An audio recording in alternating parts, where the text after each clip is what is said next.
Department of, got it, okay. I'm from the Department of Education, and today's workshop is towards cultural responsiveness in the sex education classroom. And my colleagues from DOE are here, and they're gonna be awesome. Before I introduce them, I just want to mention, you can put a direct message in the chat if you have any technical difficulties.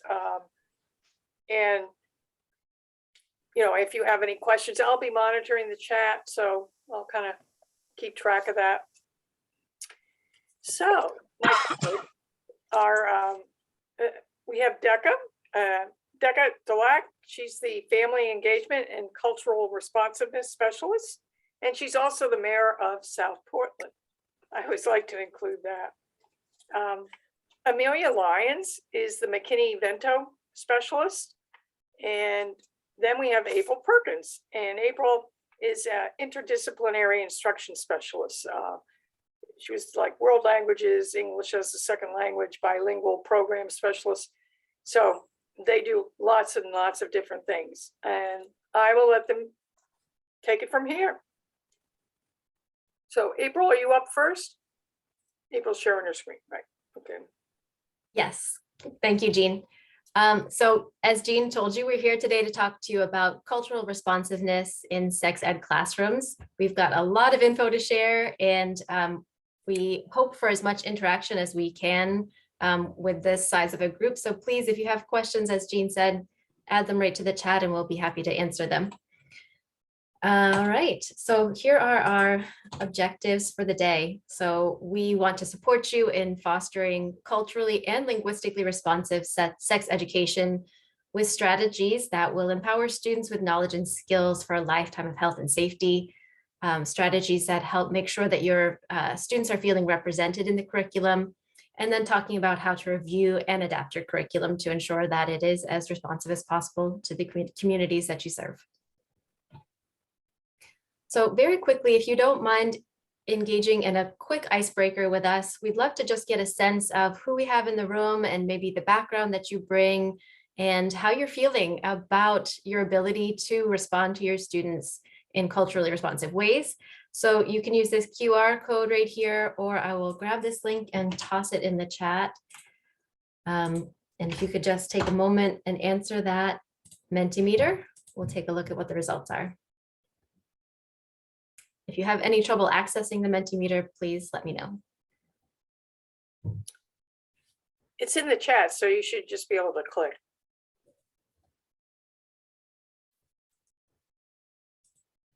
Okay, so we can see the results as they come.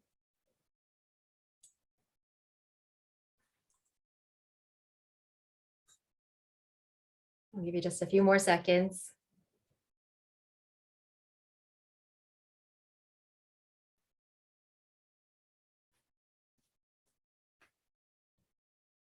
Okay, well, so if this is everyone who wants to weigh in, looks like we've got most people. Oh, here we go, a few more. Most people are feeling maybe a little bit underprepared, which is fine, but we don't have anyone in the help category, so I'm glad to see that. And we have several people who are feeling like they've got a reasonable grasp on this, so that is wonderful. We'd love to lean on your thoughts and expertise in that as we go through today's session. All right.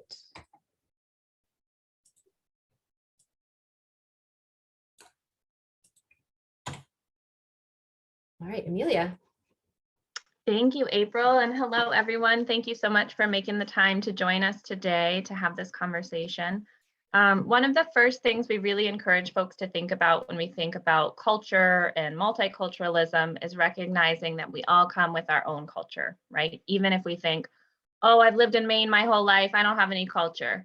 Everybody has culture, and this is an identity wheel that we use in trainings that can really help folks to think about all the different components of your identity that can come into how you self-identify and the kind of culture that you have been oriented in or that you are currently in, right?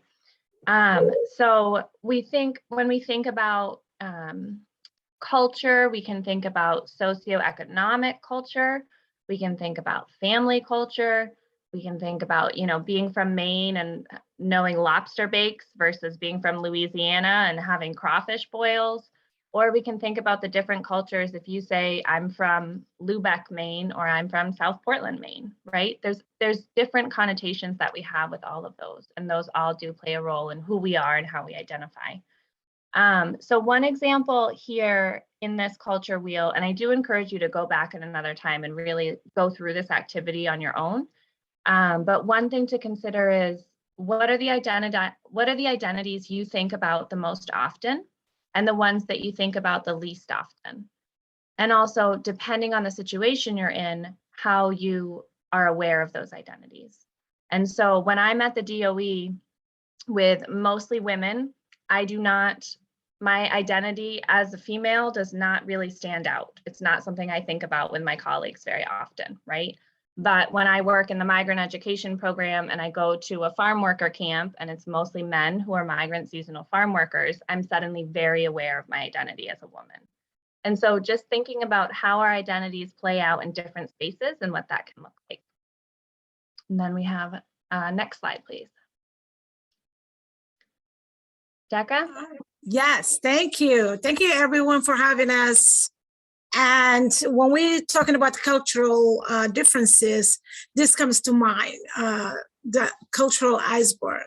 When you look at me, you see the way I dress, the way I talk, my accent, that I am from away, as they said it in Maine, but there are so many things that are under that iceberg, right? Especially for your students that you have in your classrooms. There are ways they have their family dynamics, right? The way they eat their foods, the way they prepare their foods, the family dynamics, the rules, who has what when it comes to within their families. So there are so many other things that are layered down. I talked to, I was in a panel in a school in Biddeford, and a teacher asked, whenever my third grader goes to the bathroom, she takes this little bottle with her. I want to know what that is. So that bottle, she puts some water and washes after herself when she uses the bathroom. So each and every Muslim woman or man have to wash themselves so that when they are praying, they feel that they are really clean. So there are so many things that we have under those layers. I might be from Africa, but that doesn't mean I speak the same language with my good friend who's from Burundi, right? Or my good friend from Sudan. So there are always so many other things that are underneath, and our children come into those as well when they come to our classrooms. Next slide, please. So cultural competency, and this is something that we really debate a lot of folks that I know. And I want to tell you right now, nobody is culturally competent in anything. We are evolving, we are learning, we are getting to know everything that is in front of us.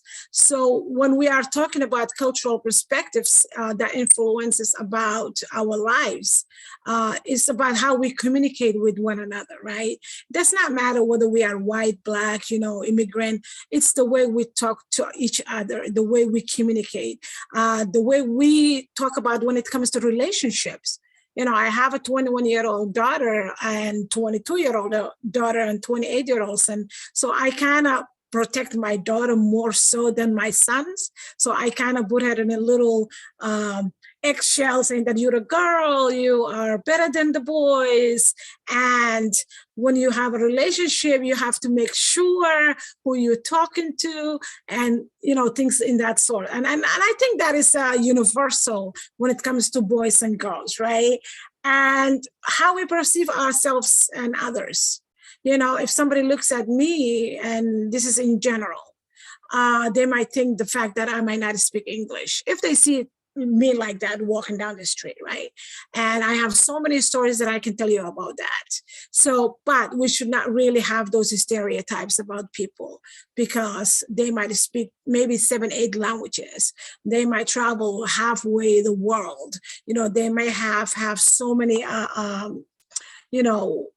lived experiences that they lived in different places.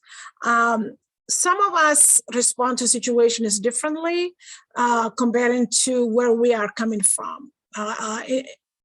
So let's say if I'm a Somali, but my good friend is also Sudanese, and we are both Muslims, but we see things differently because of the culture that we have. So we see one thing differently, and she might think something is, different. So it's just the way that we see and respond to situations, and also the way we view the world. Right now we have the war that is happening in Ukraine, right? So we had a youth discussion on Saturday for the place that I was speaking at, and some of the Muslim kids and the immigrant Black students were talking about how the war in Ukraine kind of separated people, especially those of us who are displaced or those of us who are immigrants. It was said that the Ukrainian refugees are more intelligent, more educated than the others that came here before. So kids were really talking about that. And it's really something to really think about. Maybe your children that you have in your classrooms may be feeling that way as well, because it's what we're hearing from, coming from our communities, if you will. So yeah, next slide, please. So this is something that is extremely important, not to certain groups of people, but all of us as a human community. We must value diversity, because the fact that some of us might see diversity black and white, it's not that. It's age, it's a gender, it's your sexual orientation, it is about your disability or ableism, it's all the isms. So when we see that, we should really value. April and Amelia and also Jean knows this. We were working with the Moose module content creators and for school districts, and we were asked to take a look at it and see if it's actually equitable, or there is everybody is being put in those modules. And we saw that kids with wheelchairs were not on there. So we said we need to highlight kids with wheelchairs. We need to highlight kids with ears, those kids who are deaf, those kids who are wearing glasses, those kids who have hijab, so that we can be really inclusive to all kids. So it's very, very important to value that. Be committed and willing to change. A lot of us do not like to change. I go to a restaurant, I look at the menu all night and then decide that one thing that I eat when I go there. Always, I look at the menu, but I eat that one thing that I get to know. So change is hard. I know that, but we should be willing to change sometimes, right? And it's really good for us. And I talk about this a lot. I created a group, Muslim women and non-Muslim women group. And when I opened that conversation, I started with, anything you say will not hold against you, because it's a safe space. Let's just talk as women. And one of the women said, I think all Muslims are terrorists. And we did not say anything. We said, hey, she explained, that's what I hear from media. I never met a Muslim person. So at the end of the day, we find out that we have more in common than differences, right? So she invited us in her church, right? So change is good. Sometimes we have to listen to people. We have to make sure, and that's also from our children that you have in your classrooms. Listen to them. They are bringing a lot of lived experience in our classrooms, right? And again, this is the same thing, respect differences, just like the story that I just told you. Work with others. That's another thing that is very, very important to all of us, work with others. And I think you guys do that all the time. And we are here as a DOE specialists to work with you and support you should you need us. Acquire cultural knowledge. This is a good one, right? And I said something about it earlier. I'm from Somalia. My friend is from Sudan. We're both Muslims. That doesn't mean we both speak the same language. That doesn't mean we have the same traditions. that doesn't mean we have the same culture. And I can tell you this story about this person who said that, oh, Amelia is from Rwanda. She speaks Kinyarwanda. You must speak Kinyarwanda too. No, Africa is a huge country with over 3,000 languages. So we don't. So just acquire that knowledge and be patient. Be patient. I think as humans these days, we are not. We really are not. And we had 2 years of COVID. It really kicked our behinds. But still, we have to really remember to be patient and kind and have so much empathy for others. Next slide, please. So representation matters. And I can tell you a story. I was just watching before I came to this conference that Justice Ketanji Brown Jackson was confirmed in the Senate. And I cried. I cried with, the first Black woman in the Supreme Court. I felt the same way I felt when President Obama became a president. So representation matters in our schools, especially I can talk about the southern side of the state. We have over, I don't know, I'm going to exaggerate the number. Let's say 60% of the children in our schools are Black or brown or students of color, but their teachers are not. Does that mean the teachers are bad? Absolutely not. Our teachers are amazing. They are the top, people, if you ask me. But we need to show these children there are people who look like them, who did a lot of good things in this country, in their country. So we have to really show videos that, resonates with them. We have to show posters that resonates with them. I know that mostly we do it Martin Luther King or big figures that we know, but there are also other community leaders within our Maine, within our, New England that are doing so many good things in our community. So we have to really bring in those things and also into our curriculum, right? So that we can show them representation does matter in our classrooms. Next slide, please. So this is a sense of belonging, and we want all the students to benefit from sex education, right? In our immigrant communities, most of us do not let our children go to sex ed classes. Why is that? Because ourselves, we're not educated enough for that. For myself, I used to work for the City of Portland Public Health Minority Health Program. And I was asked to do a presentation or workshop for Somali Muslim women about STD. Imagine STD. I'm like, how am I gonna do this? How am I gonna talk to this Muslim woman with big hijabs about STD?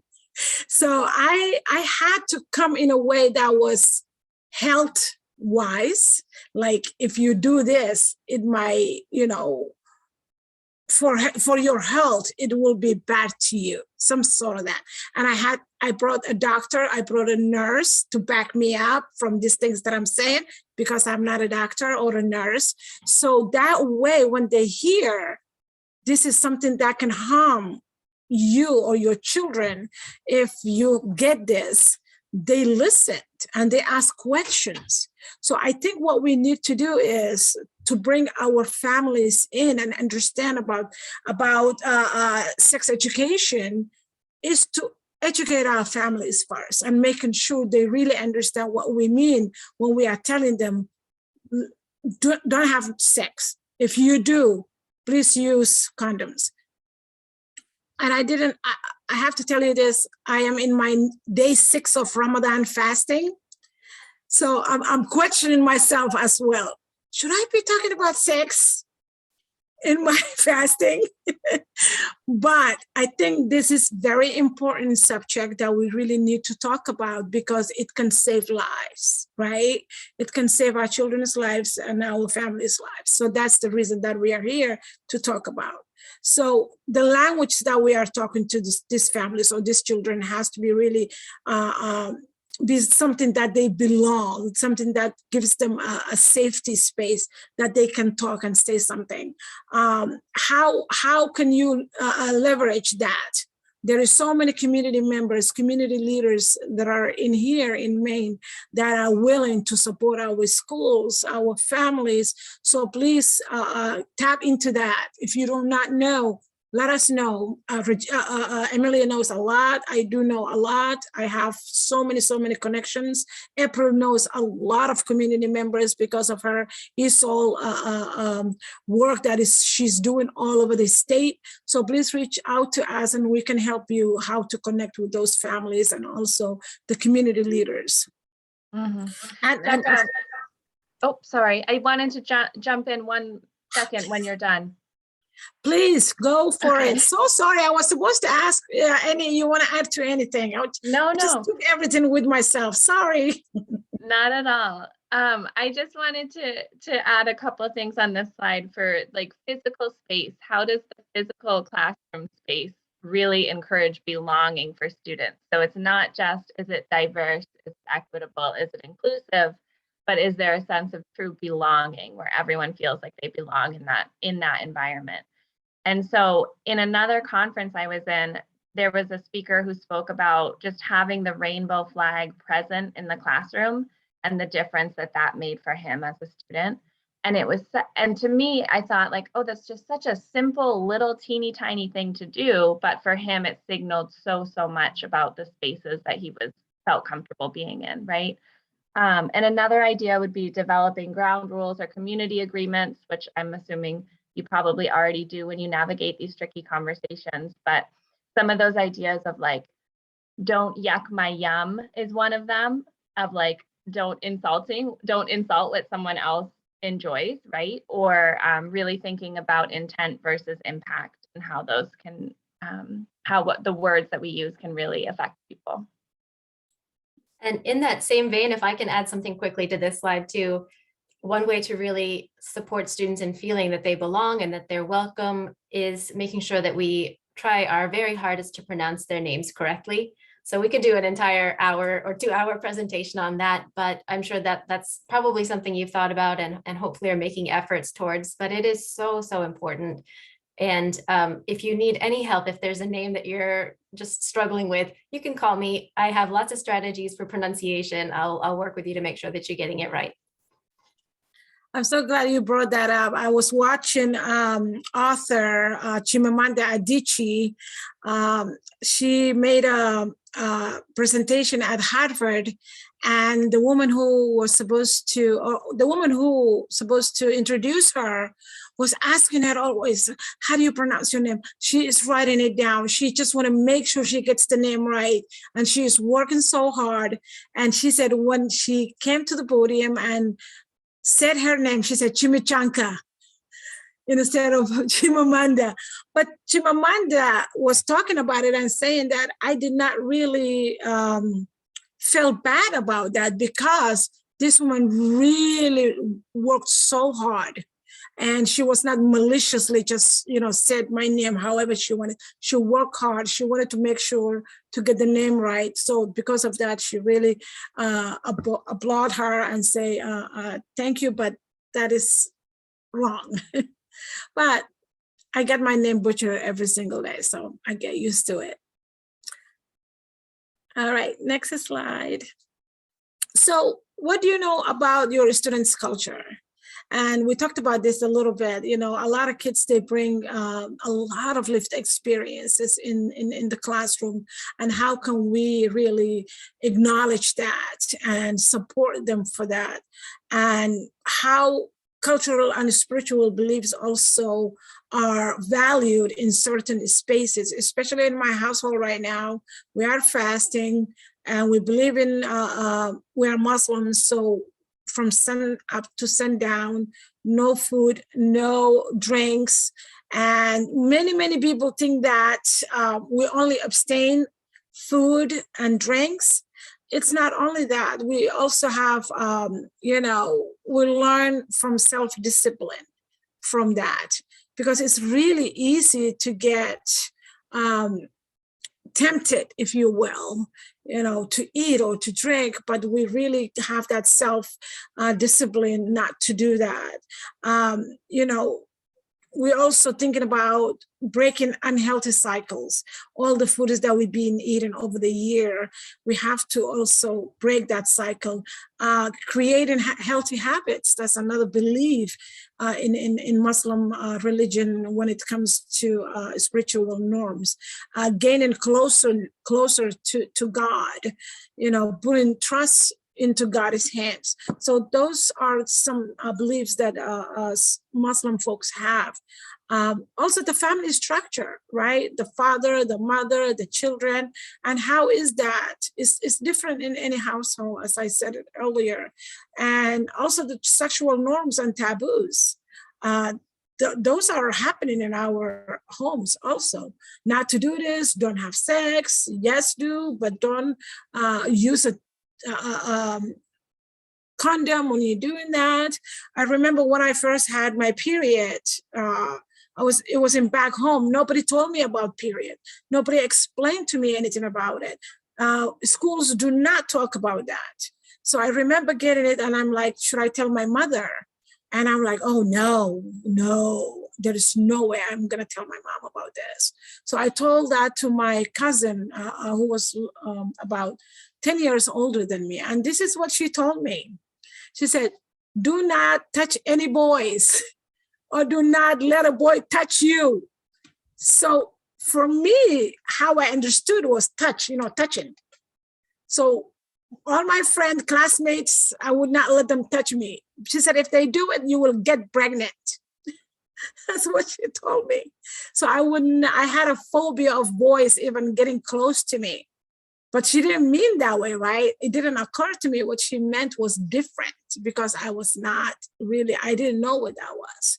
So it's how we talk to our kids about this and telling them about the importance of, using tampons, especially for girls. I've been talking to my daughter since she was 5th grade to getting ready for extra panties, extra pads in case she had her period.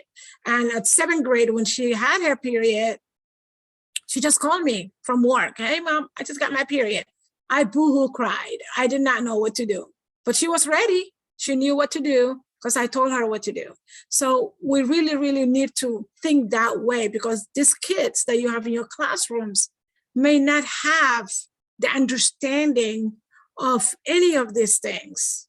So if you tell them, use that cultural appropriate ways to tell them, because it is different talking to a white child who is, being told these things at home versus a Black kid who just came from, let's say, Angola, who may not have any cultural understanding of any of the things that we do in the United States.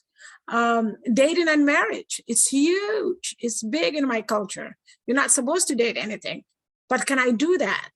I don't do that. I allow my kids because they were born in this country. I cannot tell them that.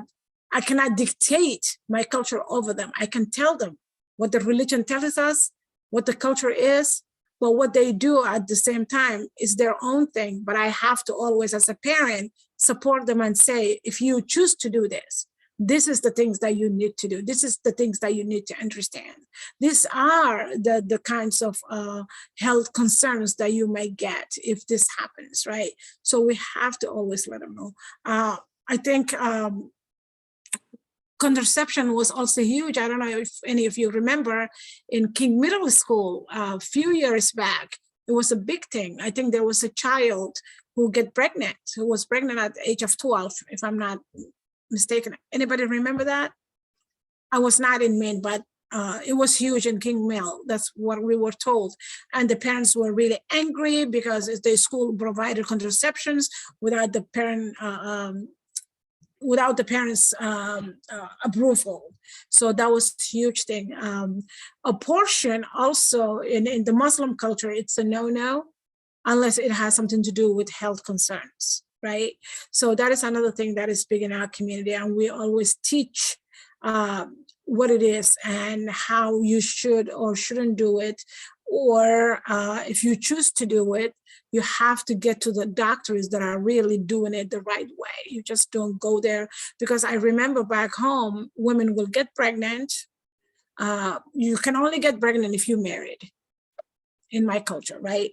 So if a woman gets married, gets pregnant without marriage, that child gets killed after she delivers that child. I mean, how sad is that? How sad is that? Because of that cultural taboo she is living in. So now we have these opportunities in this country that if a woman chooses what to do with her body, then she should. Then she should, right? And also we can talk about the sexual orientation. A lot of LGBTQ plus A plus people are really going through a lot of hardship in this country. You know, we have policies and laws that are coming left and right in the southern states, and it will get to us. It was here in our legislatures, it did. But then again, we are talking about, and I don't want to be political here, freedom of speech, but yet we're not giving women their freedom of what to do with their bodies, right? Which is really ironic, if you ask me.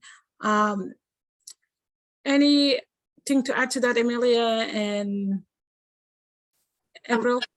Deqa, I would just say that if you don't already have a good understanding of what cultural backgrounds or cultural beliefs that your students are bringing with them on these topics, then it's never a better time than now to learn about it. And there are lots of ways that you can learn about what your students know and believe and understand around all these topics by activities in the classroom and maybe by anonymous surveys or other means for students to tell you anonymously or individually what they know, what they believe, what their questions are. So you don't have to be an expert in everything that your student knows and believes, but it's really important to make an effort to build your knowledge and understand that so that you can be responsive in your instruction to them. And I know that we are finishing at 4 o'clock today. We want to make sure that we get through all of this wonderful material. So we might pick up the pace just a little bit for you to ensure that we get to the end and save some time for questions. So we just spent a few minutes now talking about some topics that can really be controversial. And you might have students in your classroom from vastly different backgrounds who feel very, very differently about some of the topics that we discussed. And so it can be obviously quite challenging to navigate that in your classroom and make sure that you are being inclusive of everyone's beliefs while at the same time holding true to universal values of compassion. So I don't think that there is a clear black and white answer about how to do this in every classroom and in every context. But I think it really just comes down to listening to what your students have to say, taking feedback from them, always approaching conversations with the belief that everyone has good intentions, and just doing your best to navigate things as sensitively as you can. Deqa? I think that's you. I'm happy to take it, but if it has your name on it. Okay. All right. Tips for increasing cultural responsiveness in the classrooms, right? Recognize your own cultural biases, right? A lot of us have biases, and it's not only, white people who have biases. Black people have biases. Asian, everybody has biases. And I talk about always some of the biases that I have, white men with tattoos. I always talk about that, but it just kind of vanished when I find out one of my coworkers who have like 1,000 white man with 1,000 tattoos, who was such a human, sweet, kind, all of that.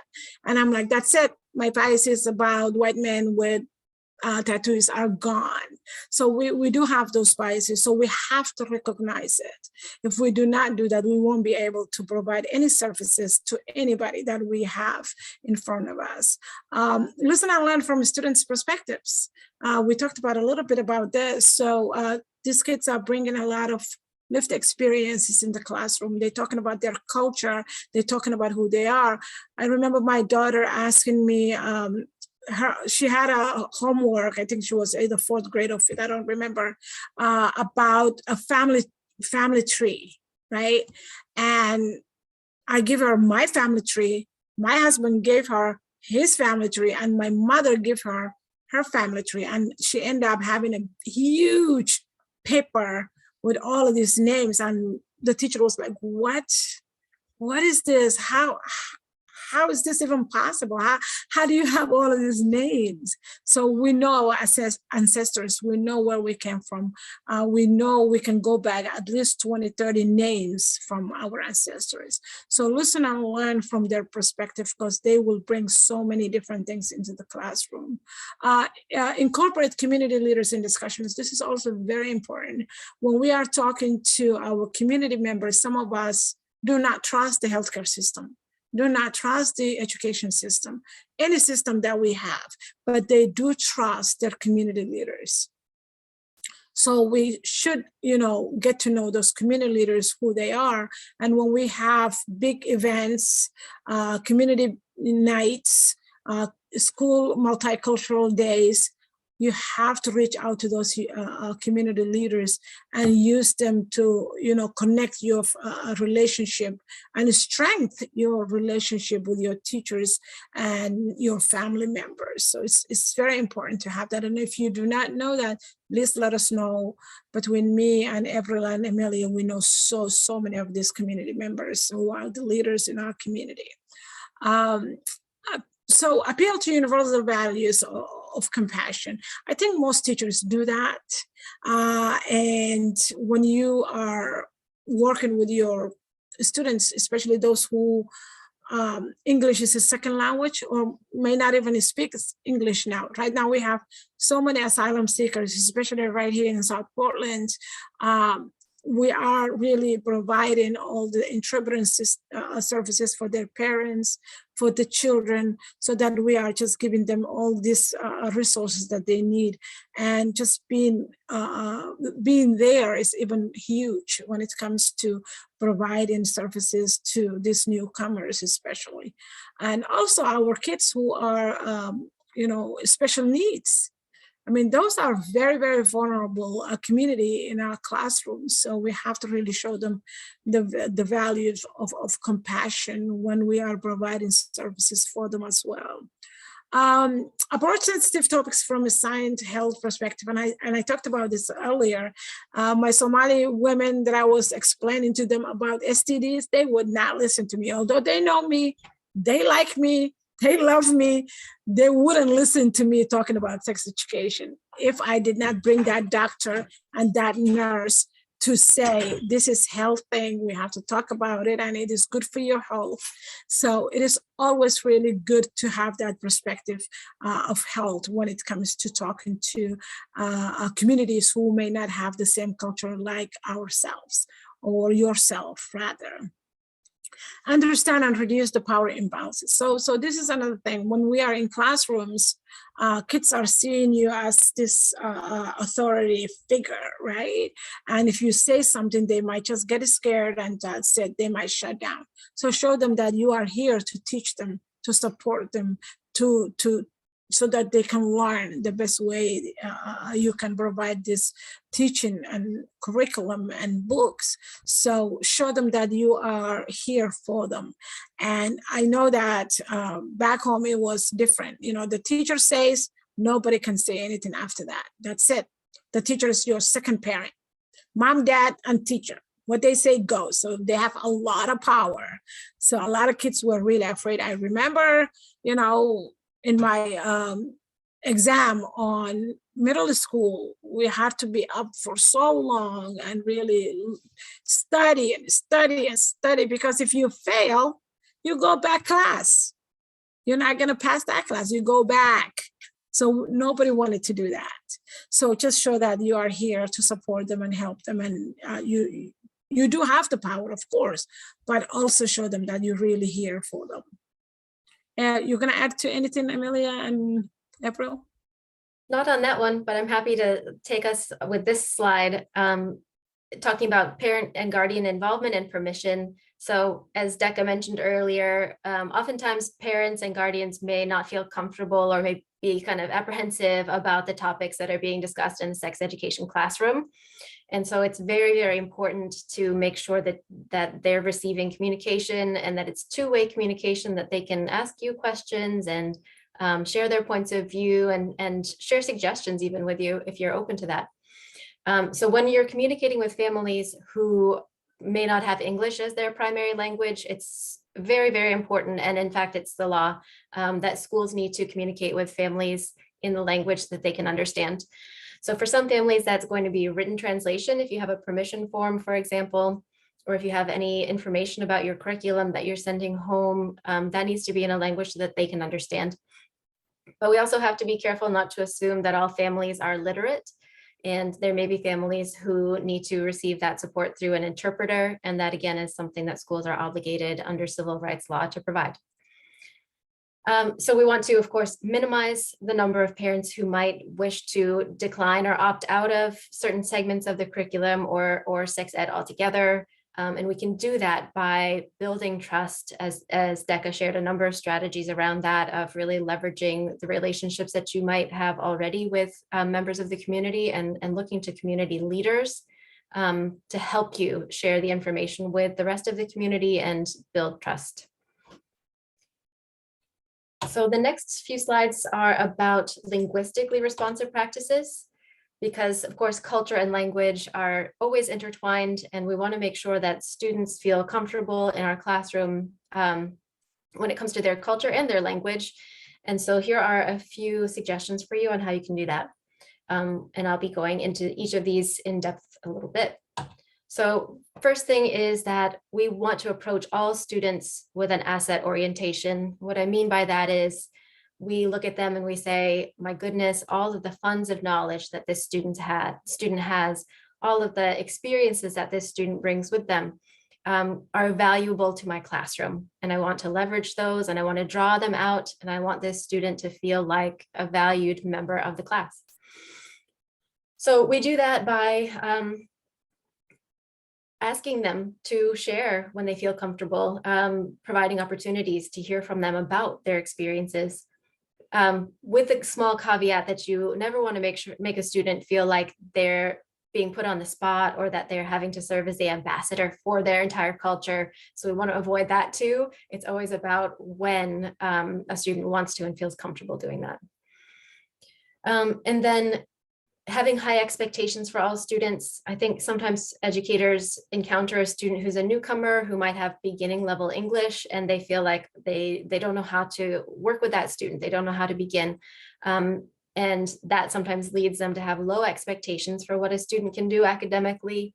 But all students, regardless of their language level, can engage with rigorous curriculum if the right supports are provided.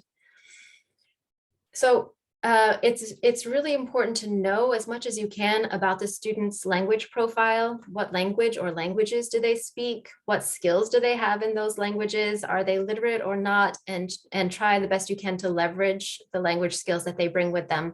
And you can leverage them in lots of different ways, which I think I talk about in just a moment. But for example, pairing them with a partner who shares the same language and encouraging them to use that language together for the benefit. So, question in the chat, when teaching sex ed, is parental permission always required? So I don't know because I'm not a sex ed teacher, but I bet there are a lot of people on this call who can answer that. Yeah, no, it's not required. I mean, it's always, but it's advised just that you share your, what's in your curriculum. So yeah. It's most often it's not active consent, meaning you have to get the parent permission.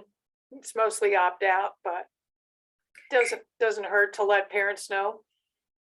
Yeah, and I would say that when you're working with families who are linguistically and culturally diverse, that making sure they're aware ahead of time of the topics that are going to be discussed and what's going to be said about them is very, very important, rather than retroactively trying to mend any damage that might have been done for misunderstandings or displeasure of the parents. That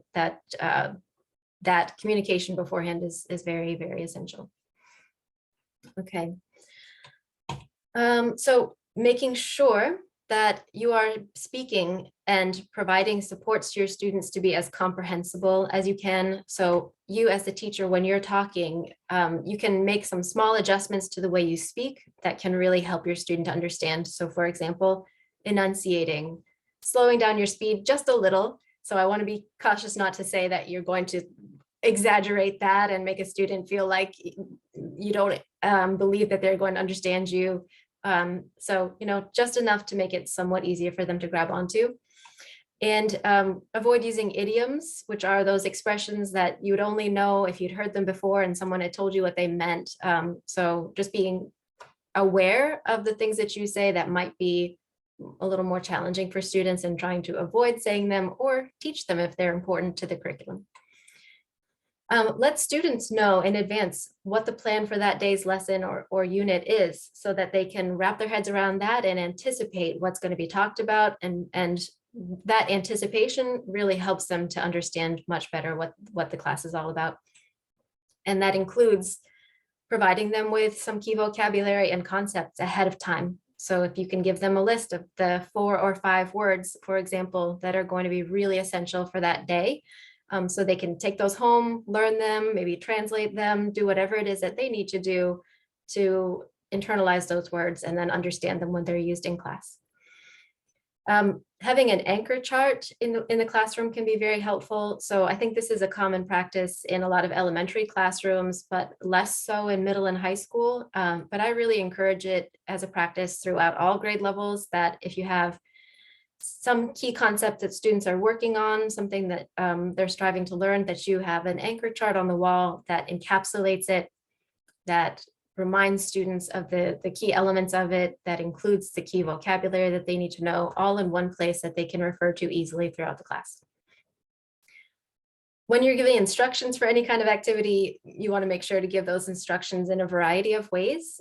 So don't ever just say instructions out loud and let it float off into the air, even for students who, for them, English is their only language. And for me, as someone who speaks English pretty well, if someone's just telling me instructions, they go in one ear and out the other. So it's way, way better to have them orally and in writing. And then the best way, in my opinion, is to also give instructions by example. So if you're expecting students to do an activity, you go through an example of that with them as a whole class before you send them off on their own to do that.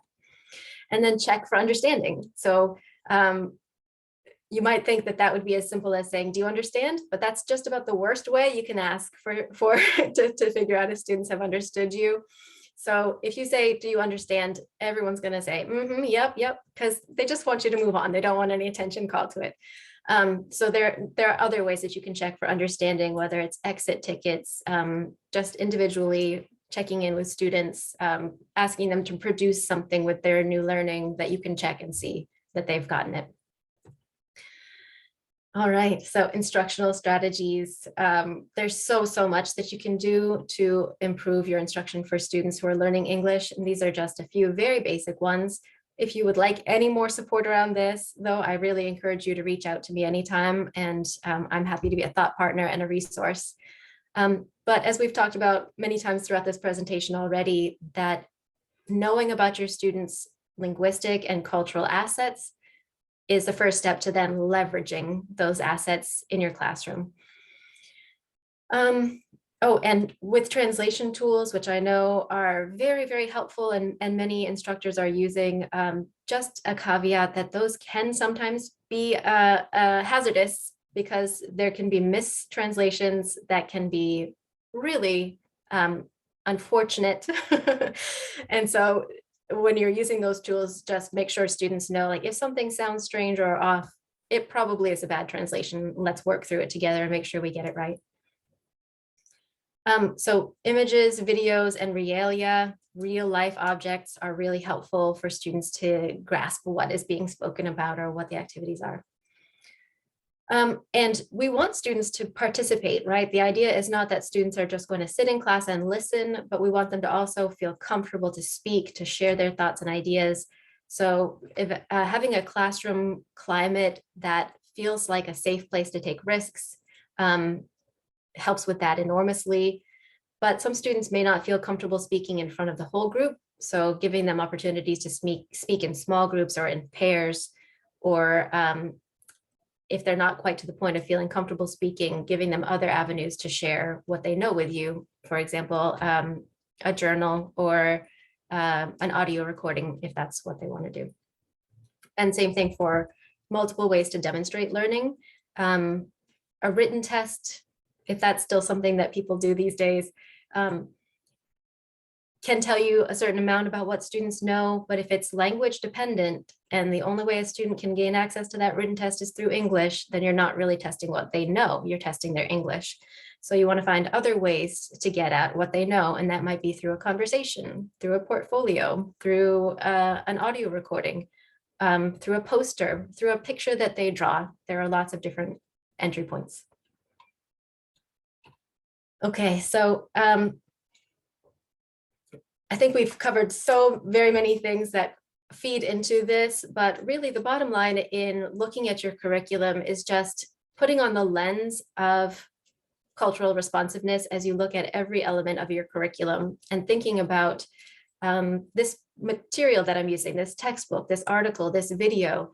Does it include representations that are reflective of the students I'm working with, both in terms of outward appearance and in terms of beliefs and attitudes? Can my students feel and see themselves represented in this curriculum? And you might also ask the students if there's an opportunity for you to get feedback from them, or create that opportunity so that you're hearing from them. Do you feel comfortable in my classroom?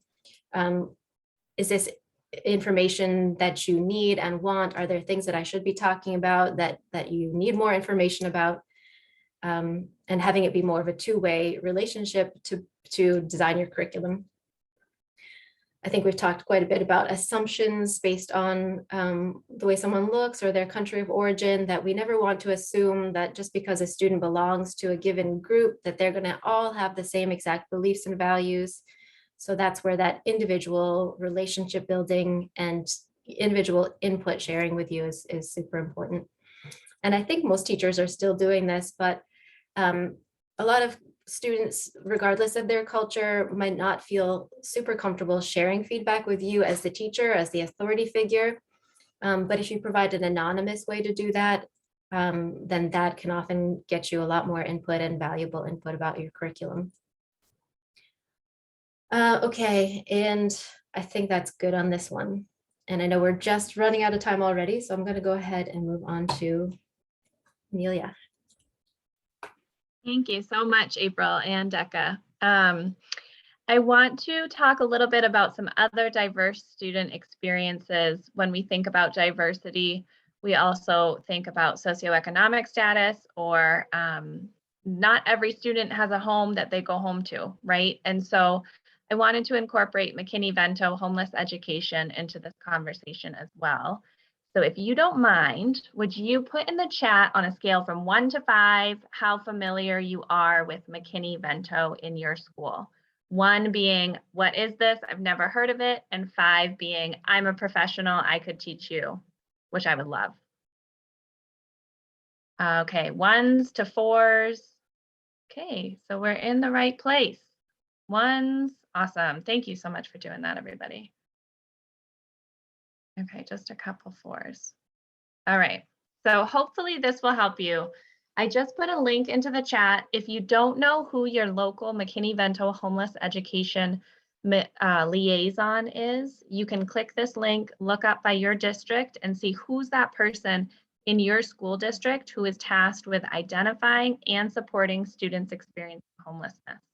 And there's, of course, when we look at homelessness in Maine and in the country, there's a lot of disproportionalities with race, with immigration status, with all kinds of things that we're also getting into today. So McKinney-Vento is a federal law. Every school district is required to have a McKinney-Vento liaison, and you can find yours at that link that I just provided.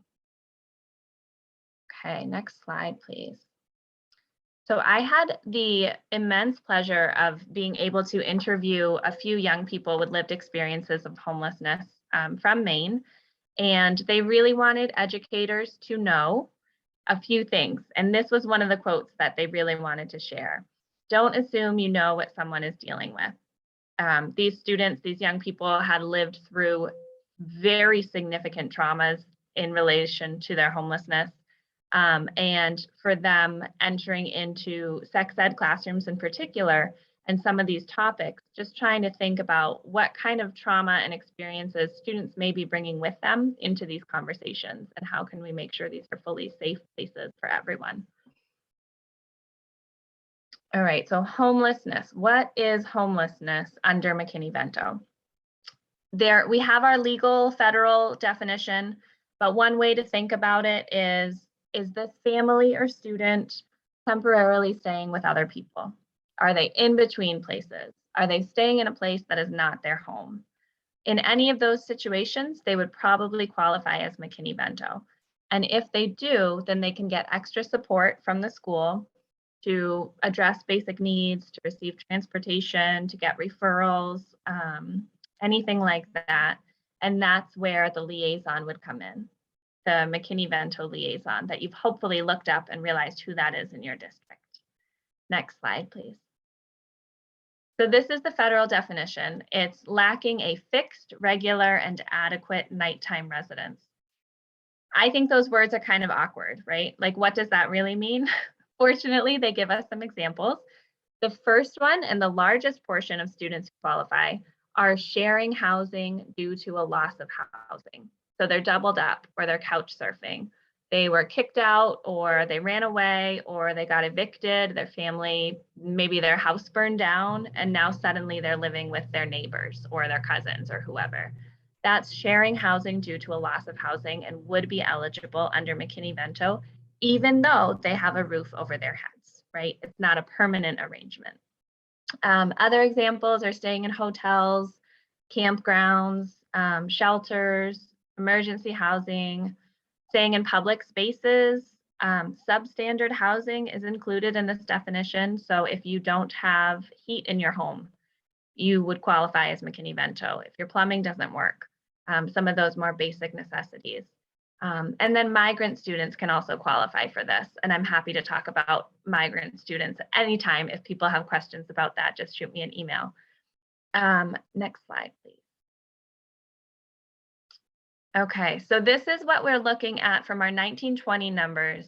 You can see the majority of students were doubled up. This is statewide. We usually identify around 2,000 students in the state who are experiencing homelessness. Based on COVID, based on our affordable housing crisis, based on our area child poverty rates, we would expect that number to be way higher. So I think we have a long way to go in terms of really finding all these students who qualify for these services and getting them connected to them. So doubled up is the biggest category. Oh, sorry, go back one.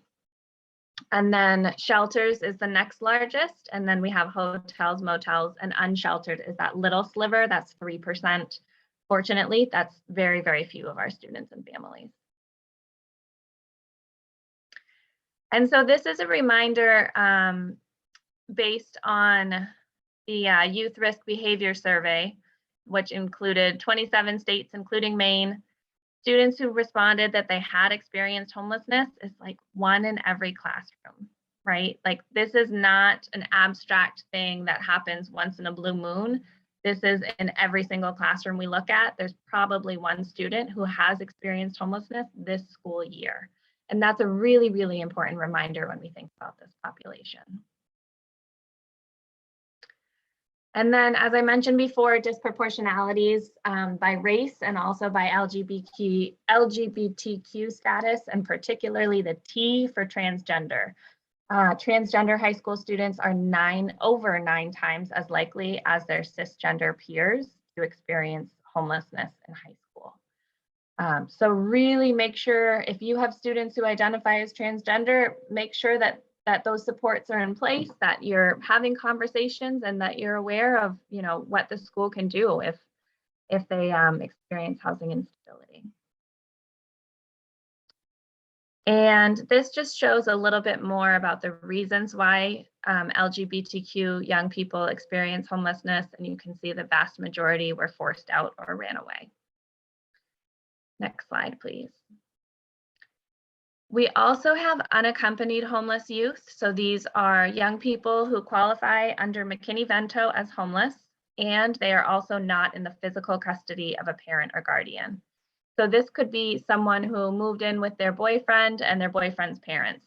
So they don't have a legal guardian, but they are couch surfing at that house because they were kicked out, right? There's often family dysfunction as the reason why they were kicked out or they ran away.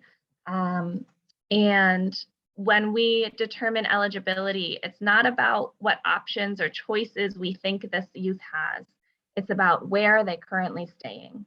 So if they're currently sleeping on a couch, they are eligible for McKinney-Vento, no matter if they have a mansion in the next town over that we think they could go home to anytime. Does that make sense? Next slide, please. And so this kind of goes along that way. I get a lot of questions saying, oh, well, I know their parents, they're a good family, he can go home anytime, but he's choosing not to. He just doesn't want to follow his parents' rules. First of all, if the rule is you can't be gay here, that's not an appropriate rule, right? We can't be making those kinds of assumptions, and it's not in our purview as an education system. It's not our authority to make those determinations. All we need to know is where is the child currently staying and are they eligible for these services? And so this slide has some really heartbreaking statistics on it about the realities for these students. And you can see just a few of them. 10% of currently homeless female teenagers are pregnant. Over half of the youth surveyed felt that being homeless was as safe or safer than being at home.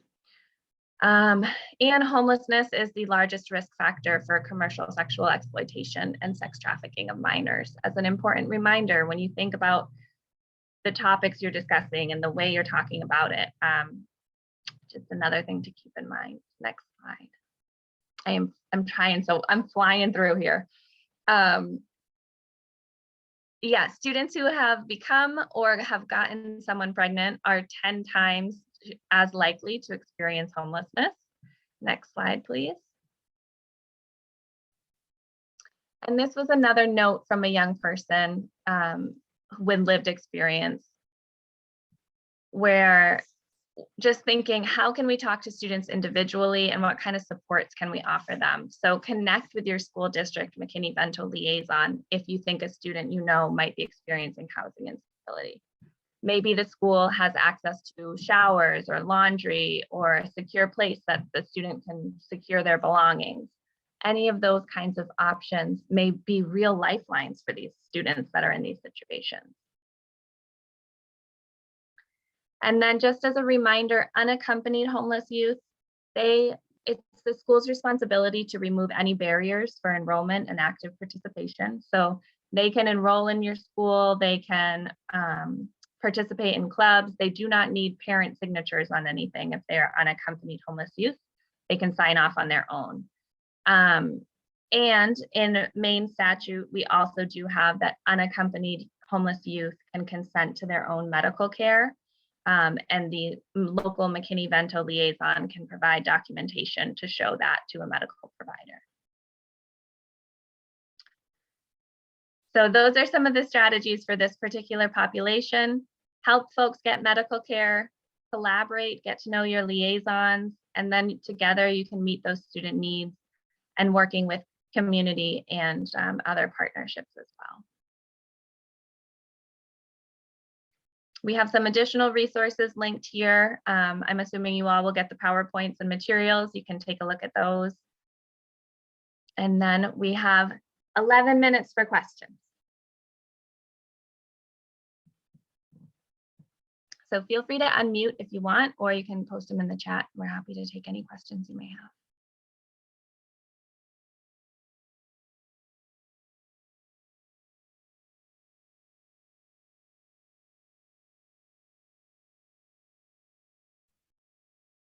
Oh, good. You can just put your hand up if you want. Questions?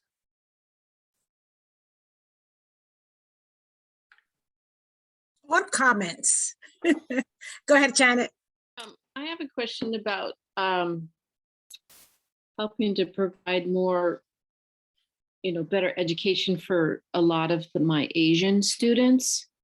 I don't know where to go for, finding resources and conversation. And this is helping me, understand, obviously pull out the classroom where they're speaking and they're telling, but language barriers are big and cultural barriers are big.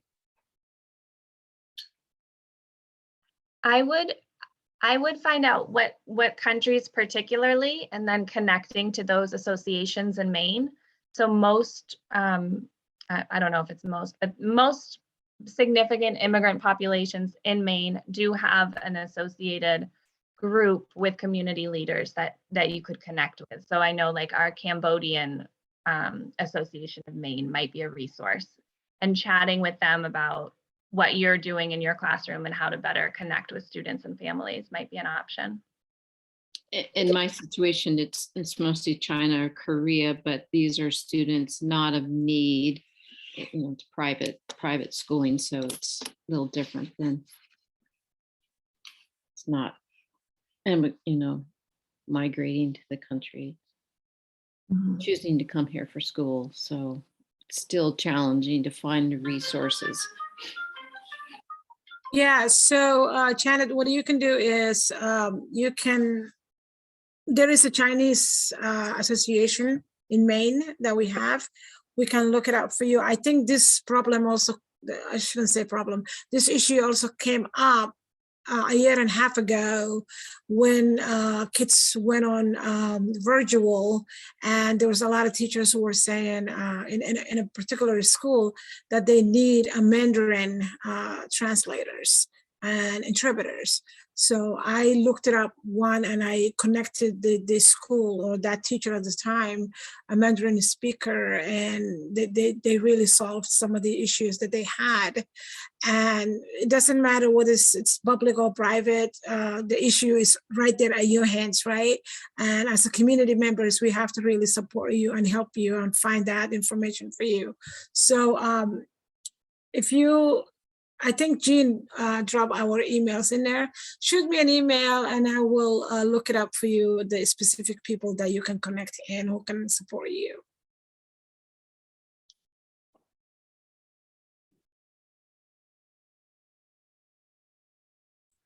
And Janet, as far as the language is concerned, if you have an ESOL teacher in your building, do you know if you have someone?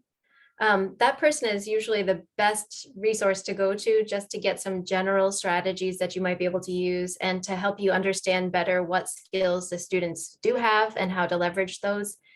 Because sometimes what happens is a student might have actually more skills than we perceive, because in the context of a general education classroom with peers who are English speakers, they might feel a little more shy or more hesitant to speak. But in their ESOL classroom, they're talking up a storm. So I don't know, obviously, anything about the students that you're working with, but they may have skills that you can leverage that you might not have awareness of.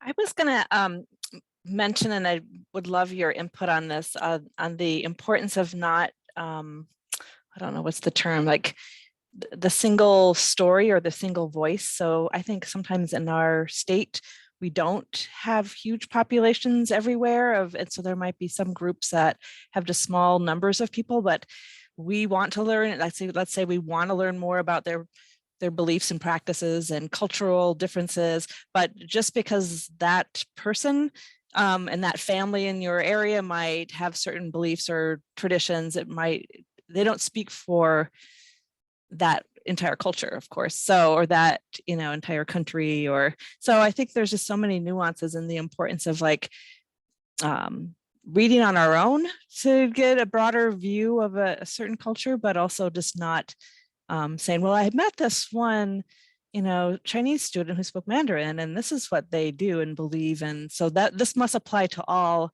there might be some similarities, but of course, it's just one person. That's a good point, Lynette. And I'll just add to that. we in the state of Maine, many of our students who are multilingual learners or immigrant students, they are Muslim, but they're from lots of different countries, and that brings with it tons of different, as Deqa said, different traditions, different values. So being Muslim is not a monolithic thing that all Muslim students have the same beliefs and attitudes. So that's why we keep repeating throughout this presentation the importance of getting to know your individual students and finding out what they believe, what's important to them, what they need to learn about, and supporting them as individuals.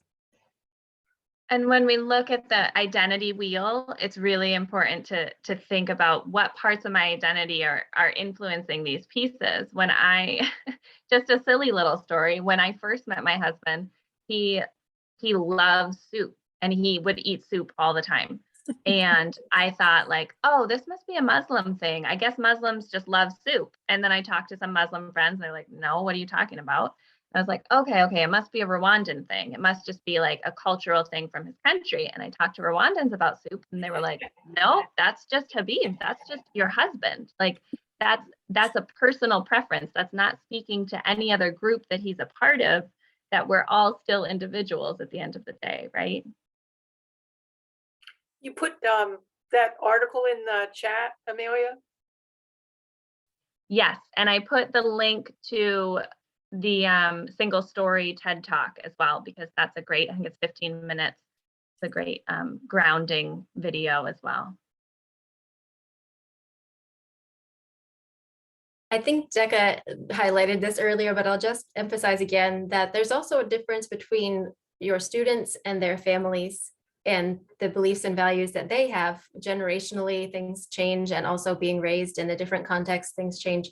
So it's important to know both what your students' beliefs and attitudes are, but also what their parents' beliefs and attitudes are, because those are our constituents. Those are our consumers of health education and sex education. So we want to make sure that that we're providing that to them in a way that they're comfortable with and that addresses their specific needs. Well, I'd like to thank Deqa and April and Amelia. That was very good. It was kind of it's like, oh wow, there's so much involved. I also like to thank the participants, for attending this session, and we really would like your feedback. So because it helps us plan future conferences. Back on that page with the conference. There's an evaluation, and then there's also a request if you need contact hours. Did I get that right, Lynette? Yes, and there's just one evaluation for the entire conference. So if you plan on attending more workshops and sessions, then you can wait to complete that evaluation at the end. And today's part of the conference is over after this workshop, and then tomorrow at 1 you'll have a choice of another workshop. So take a look at what's available for tomorrow at 1, and then after that we'll have our plenary. We'll also be we are recording all of these, so you can go back and watch workshops that you couldn't go to at the same time. And so those probably will be up early next week. I'm not sure we'll have them all the recordings uploaded by tomorrow, but early next week you can find those. Great. Well, thank you very much. And I know that April, Amelia, and Deqa are very approachable. And this is a small state. And I think if you email them a question you have or a situation, you will definitely hear back from them. So that's the beauty of having a very, the Department of Education is very responsive, I think. And I know that these three especially, I've heard back from quite a bit, and they always respond. So I don't hesitate to reach out. All right. Great. I hope you have a great rest of your day. And thank you so much to our presenters. Thank you, everyone. Have a good day.